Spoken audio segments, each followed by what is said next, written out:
abrazo a todos, los amo a todos, a todos, a todos, a todos. Qué bueno que estamos por aquí. La mañana de hoy, yo he estado trabajando un estudio de lo que es lo que es la esencia y lo que son los puntos esenciales de una vida cristiana. He estado trabajando esto y he estado trabajando a través de muchas fuentes que he logrado recopilar y de nuestras experiencias como pastor y como hijos de Dios.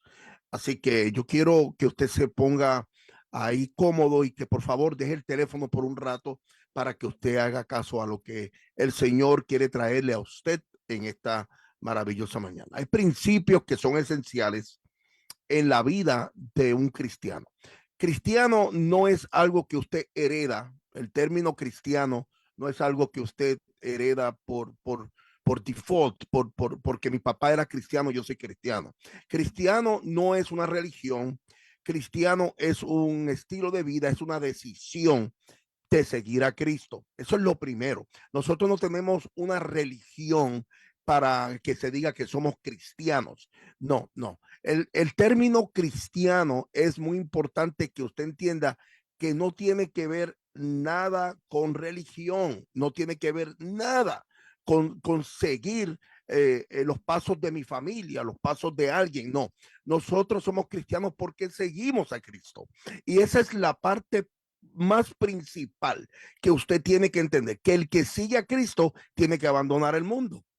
El que sigue a Cristo tiene que abandonar la vieja, la pasada manera de vivir. El que sigue a Cristo tiene que ser totalmente de Cristo para dejar de ser de él. El que sigue a Cristo tiene que olvidarse de los deseos de la carne, de los deseos del mundo, de lo que sea, de lo que nos pueda arrastrar a esa corriente que sigue, porque la corriente no para, la corriente no se detiene por ti, no, la corriente te quiere arrastrar. Y por eso es importante que nosotros entendamos qué es ser un cristiano. La palabra cristiano se encuentra por primera vez en el libro de los Hechos. Cuando vamos, esto bien escrito aquí, en el libro de los Hechos, la palabra se encuentra en el libro de los Hechos en el capítulo 11, versículo 26 del libro de los Hechos. Y allí a los discípulos se les llamó cristianos por primera vez en Antioquía. Y esto es un hecho que lo podemos ver allí. Yo voy a leer una versión Reina Valera moderna, versión 2015, 2020, y dice, y cuando lo halló, lo condujo a Antioquía y sucedió, escuche esto, que durante todo un año se reunieron con la iglesia y enseñaron a una multitud considerable. Aquí estamos viendo ya unas características muy importantes de lo que debe ser una iglesia cristiana, un cristiano. Y en Antioquía los discípulos fueron llamados cristianos por primera vez.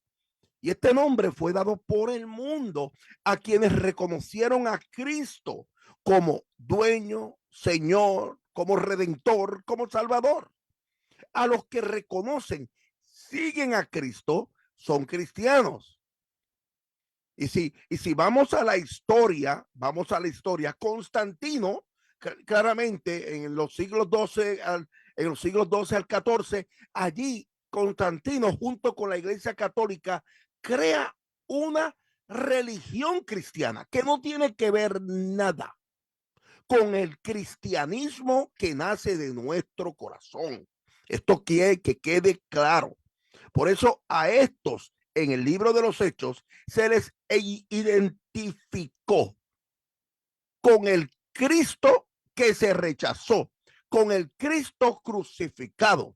Dicho sea de paso, y esto yo hago la aclaración continuamente porque hablamos de un Jesús hablamos de Jesús que vino a la tierra, el Jesús encarnado, el Emmanuel, Dios con nosotros, el Jesús que vino a los suyos, mas los suyos no le recibió. Ese Jesús claramente vino para una comunidad, pero ese Jesús no solamente vino para esa comunidad, sino claramente el apóstol Pablo dice, de los dos un pueblo hizo. Claramente el evangelio de Jesús trasciende por el Cristo que vino a la tierra, el Cristo, el Mesías, la buena nueva de salvación antes de Cristo y después de Cristo.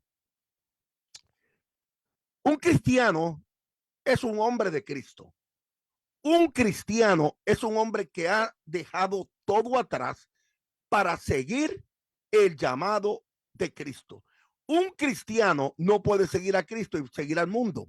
Si sigues al mundo, tú le sirves a Satanás. Vamos a hablarlo claro. Vamos a hablar. Si sigues al chisme, le sirves a Satanás. Si le sigues a la mentira, le sirves a Satanás. Si sigues haciendo fraudes al gobierno, fraudes a tus hermanos, fraudes a tu familia, le sirves a Satanás.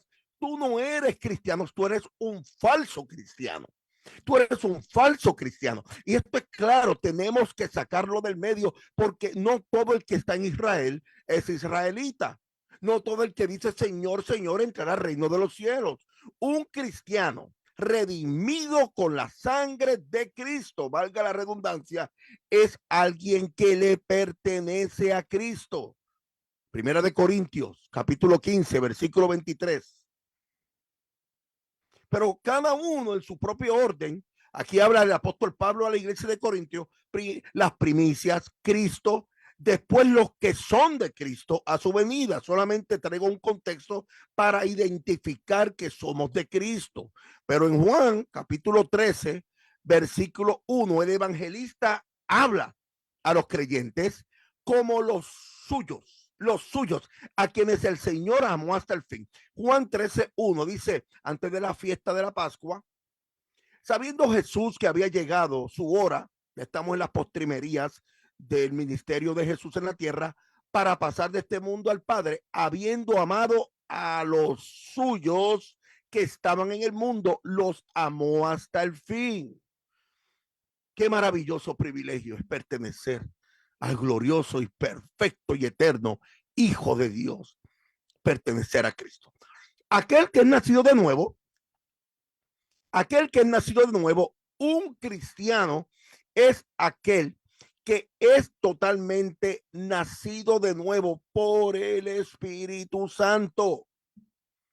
Por el Espíritu Santo. A la vez que tú eres nacido de nuevo, tú tienes el Espíritu Santo. No tiene que ver nada con lenguas, no tiene que ver nada con interpretación de lenguas, no tiene nada que ver con servicios y cultos emocionales, rompiendo instrumentos. No tiene que ver nada con eso, no tiene que haber nada de eso. Ya tú fuiste sellado con el Espíritu Santo. Juan 3, del 3 al 5. Y esto es importante porque Juan 3, del 3 al 5, Jesús le contestó a este grupo, en verdad te digo, a este personaje, perdón, a menos que el hombre nazca de nuevo, no puede ver el reino de Dios. Ya ustedes saben que esto es una situación que pasó con Nicodemo. Nicodemo no sabía cómo nacer de nuevo. Nicodemo le dijo, ¿cómo puede un hombre nacer siendo viejo? ¿Podrá acaso entrar por segunda vez? ¿Se acuerda de esta historia? Jesús le respondió, en verdad te digo, a menos que el hombre nazca de agua y del espíritu, no puede entrar al reino de los cielos. Y esto es muy importante, porque si tú tienes el Espíritu Santo contristado, tú no vas a ver el reino de los cielos. El Espíritu Santo que tienes en ti tiene que estar activo todo el tiempo. Se trata de un nacimiento espiritual en la familia de Dios por la obra del Espíritu Santo. Por eso Él nos dejó el Paracletos. El Paracletos, esa vitamina que necesitamos para poder recorrer con la fuerza de Él a través de la palabra, tener la seguridad de que por Cristo vamos al Padre. Esto es importante. Renacidos, no de simiente corruptible, dice claramente primera de Pedro 1. Y esto es una palabra poderosa. Renacidos, no de simiente corruptible, sino de simiente incorruptible. ¿Por dónde? Por la palabra de Dios y el Espíritu Santo que nos da la fuerza motor para seguir hacia adelante. Primera de Pedro 1:23. Usted bendiga, mamá. Saludos, bienvenida, qué bueno verte acá. Un nacido de Dios ha recibido una nueva naturaleza que ama a Dios y aborrece el pecado. Entonces, esto es importante que tú entiendas. El nuevo hombre tiene que aborrecer el pecado. Y tú te das cuenta por sus frutos. Efesios 4:24. Efesios 4:24. Y os vistáis del nuevo hombre que es creado según Dios en justicia y santidad de la verdad. Ha sido hecho participante de la naturaleza divina, dice segunda de Pedro 1. Segunda de Pedro 1, versículo 4, dice claramente que Él, mediante las cuales también nos ha dado grandes y preciosas promesas para que por estas llegaseis a ser partícipes de la naturaleza divina. Entonces, un cristiano es aquel que es nacido de nuevo, que posee una nueva naturaleza divina, que no puede pecar. Aquí viene lo bueno, porque todo el mundo abusa de la gracia, y la gracia salvífica es nada más y nada menos que un don no merecido. Es un don no merecido. Primera de Juan, capítulo 3, versículo 9. Todo el que ama, esto es duro, esto es duro, todo el que ha nacido de Dios no practica el pecado. Si usted practica el pecado, usted no es nacido de Dios. Primera de Juan 3, versículo 9. Porque su simiente permanece en él y no puede pecar. Es imposible. Si la simiente de su Espíritu Santo está en nosotros, la semilla, no podemos pecar porque ha nacido de Dios.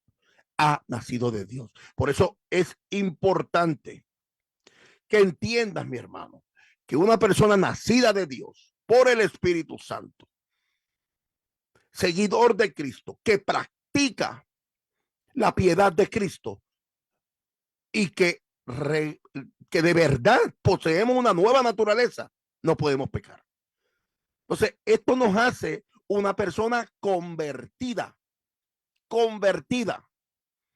Por eso el impío y el inconverso son dos, y esto yo lo digo continuamente para tratar de sacar vacas sagradas. El impío es el que no tiene piedad. El inconverso es el que no ha conocido a Cristo, el que no ha tenido conversión. El impío, usted lo consigue al lado de la iglesia, al lado del banco suyo, ahí sentado al lado suyo. Ese es el impío. O el que está al lado de su casa, que dice que es cristiano y es un impío porque no tiene piedad. Pero el inconverso es el que no ha nacido de nuevo. Mateo 18:3. Dice, y dijo, en verdad os digo que si no os convertís y os hacéis como niños, no entraréis en el reino de los cielos. Estoy leyendo una versión Reina Valera moderna. Convertirse significa cambio de gobierno. La conversión es un cambio de gobierno. Y siempre yo lo explico de esta manera. Cuando usted va de un país a otro, usted sale de los Estados Unidos y llega a otro país, a la República Dominicana, a Cuba, usted tiene que hacer una conversión de la moneda, porque la moneda es la que, con la moneda usted come, con la moneda es la que usted puede caminar, con esa moneda usted puede hacer las cosas, pagar el hotel y pagar todo con esa moneda. Tiene que haber un cambio, tiene que haber un cambio de gobierno. Ya la moneda, el dólar, no es dominante, ahora es la moneda de ese país. Eso es conversión. Y uno que es nacido de nuevo por el Espíritu de Dios experimenta una conversión y cambio moral. Cambio moral. Escúchate, cambio moral. Por eso hay muchos que se hacen, pero no lo son. Entonces, segunda de Corintios 5:17, que es uno de los mayores textos que inspirados por el Espíritu Santo, el apóstol Pablo le habla a los Corintios. Segunda 5:17. De modo que si alguno está en Cristo, nueva criatura es. Nueva criatura es. Porque todas las cosas viejas pasaron, he aquí, todas son hechas nuevas. Eso es una persona convertida.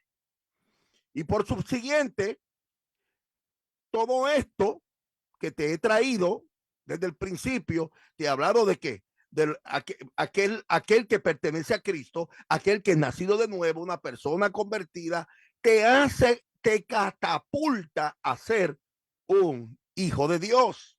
Sencillo, normalito, normalito, un hijo de Dios. Un cristiano verdadero que sigue a Cristo, que dejó el mundo, que aborrece al mundo, que no es pecador, que no tiene doble cara, que no es religioso, que no sigue por leyes humanas, sino por la ley de Cristo, es un hijo de Dios por el nuevo nacimiento y la fe que tú tienes en Cristo Jesús. Gálatas 3, versículo 26. Gálatas 3, versículo 26. Saludo a todos los que están conectados, a todos a través de de esta página. Porque todos sois hijos de Dios por la fe en Cristo Jesús. El apóstol Pablo estaba pasado, porque habla de Cristo, pero también le dice, por si acaso no te acuerdas quién es Cristo, te hablo del Jesús que vino a la tierra. Aleluya. Esto está tremendo. Por eso es claro, conoce entonces a Dios como su Padre. Tú conoces a Dios como su Padre a través de la figura de Cristo. Primera de Juan 2:13. Primera de Juan 2:13 dice claramente: os escribo, padres, porque conocéis al que es desde el principio, el Padre Dios. Os escribo, jóvenes, porque habéis vencido al maligno. Os escribí, hijitos, porque conocéis al Padre. Ciertamente esto es algo maravilloso, y con esto concluimos. Un cristiano es alguien en quien mora el Espíritu Santo y se deja llevar por él y es guiado por él. Por eso, además de ser nacido de nuevo y de tener una nueva naturaleza, además de ser nacido y tener una nueva naturaleza, un verdadero cristiano recibe el Espíritu Santo de Dios, el Consolador, el Espíritu de verdad. Juan 14:17 dice claramente, es decir, el Espíritu de verdad al que el mundo no puede recibir. El mundo no puede recibir porque no lo ve ni lo conoce, pero vosotros lo conocéis porque mora con vosotros y estará en vosotros. Entonces, Primera de Corintios 6:19 dice: ¿o no sabéis que vuestro cuerpo es templo del Espíritu Santo que está en vosotros, el cual tenéis de Dios y el cual tenéis de Dios y que no sois vuestros? Todos los que son guiados por el Espíritu de Dios, estos son verdaderamente hijos de Dios. Romanos 8:14. Estamos terminando. Porque todos los que son guiados por el Espíritu de Dios son hijos de Dios. Y Gálatas capítulo 4, versículo 6. Y por cuanto sois hijos, Dios envió el Espíritu de su Hijo en nuestros corazones, clamando: Abba, Padre, Abba, Padre, papá, papaito. Este espíritu que mora en el creyente le da los afectos de un hijo de Dios. Tú eres un hijo de Dios y la conciencia que Dios es su Padre, dando testimonio a nuestro espíritu a través de su Hijo Cristo. Cristiano de verdad, no de mentira. Padre, gracias por este momento. Seguimos la semana que viene, Señor. Yo te pido que tú le hables a alguien que haya escuchado esta palabra. Gracias, Padre, en tu nombre. Amén, amén, amén. Bueno, los saludo a todos. Gracias por estar conectados. A la verdad que fue un privilegio. Dios les bendiga. Los amamos. Mañana estamos en Casa de la Fe, 821 Burke